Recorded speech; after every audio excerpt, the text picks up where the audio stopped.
Assalamualaikum warahmatullahi wabarakatuh. Saya Azhar Baitiningrum akan menyampaikan sedikit sejarah tentang peradaban Islam. Masuknya Islam ke Indonesia. Sejarah pendidikan Islam dimulai sejak agama Islam masuk ke Indonesia, yang oleh sebagian ahli sejarah mengatakan bahwa awal mula masuknya di Pulau Sumatera ini bagian utara di daerah Aceh. Artinya, sejarah pendidikan Islam sama tuanya dengan masuknya agama Islam ke Indonesia. Hal ini disebabkan karena pemeluk ajaran baru tersebut sudah tentu ingin mempelajari dan mengetahui lebih dalam tentang agama Islam. Ingin pandai sholat, ingin pandai berdoa, dan ingin pandai membaca Al-Quran. Yang menyebabkan timbulnya proses belajar, meskipun dalam pengertian yang amat sederhana ini, dari situlah mulai timbul pendidikan Islam, di mana pada mulanya mereka belajar di rumah-rumah, di musola, di masjid, dan di madrasah.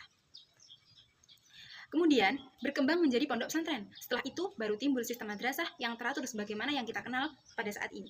Kendatipun pendidikan Islam dimulai sejak pertama Islam itu sendiri menancapkan dirinya di Kepulauan Nusantara. Namun secara pasti tidak dapat diketahui bagaimana cara pendidikan pada masa permulaan Islam di Indonesia, seperti tentang buku yang dipakai, pengelolaannya, dan sistemnya. Hal ini menyebabkan karena bahan-bahan rujukannya sangat terbatas. Yang dapat dipastikan hanyalah pendidikan Islam pada waktu itu yang telah ada, tetapi dalam bentuk yang sangat-sangat sederhana. Selanjutnya, masuknya Islam ke Indonesia. Tidak ada perdebatan bahwa Islam masuk ke Indonesia dengan cara yang damai. Namun, terdapat diskusi dan perdebatan panjang di antara para ahli mengenai 3 masalah pokok: tempat asal kedatangan Islam dan para pembawanya. Berbagai teori dan pembahasan yang berusaha menjawab ketiga masalah pokok ini jelas belum tuntas. Tapi, tidak hanya berkurangnya data yang dapat mendukung suatu teori tertentu, tetapi juga karena sifat sepihak dari berbagai teori yang ada. Terdapat kecenderungan kuat suatu teori tentu menentukan hanya aspek-aspek khusus dari ketiga masalah pokok tertentu. Pendidikan Islam pada masa kerajaan. Yang pertama, pada zaman Kerajaan Samudra Pasai. Kerajaan Islam pertama di Indonesia adalah Kerajaan Samudra Pasai yang didirikan pada abad ke-10 Hijriah dengan raja pertamanya yakni Malik Ibrahim bin Mahdum.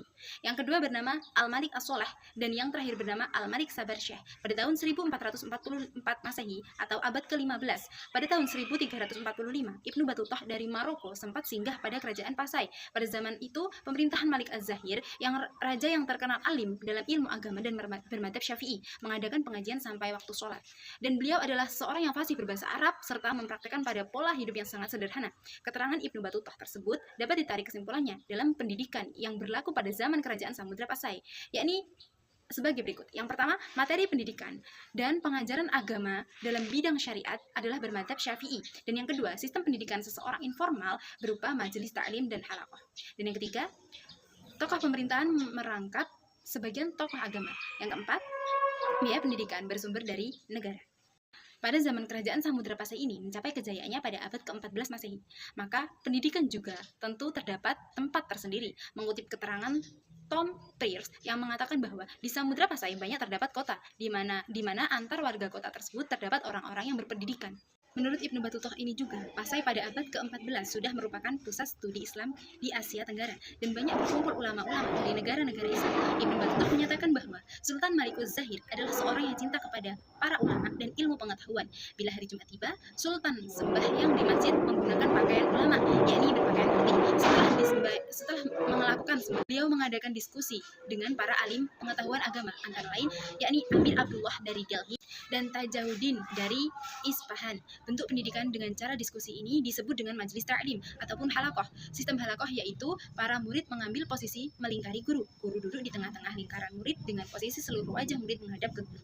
Mungkin cukup sekian yang dapat saya sampaikan. Apabila ada kesalahan, saya mohon maaf dan saya akhiri. Wassalamualaikum warahmatullahi wabarakatuh.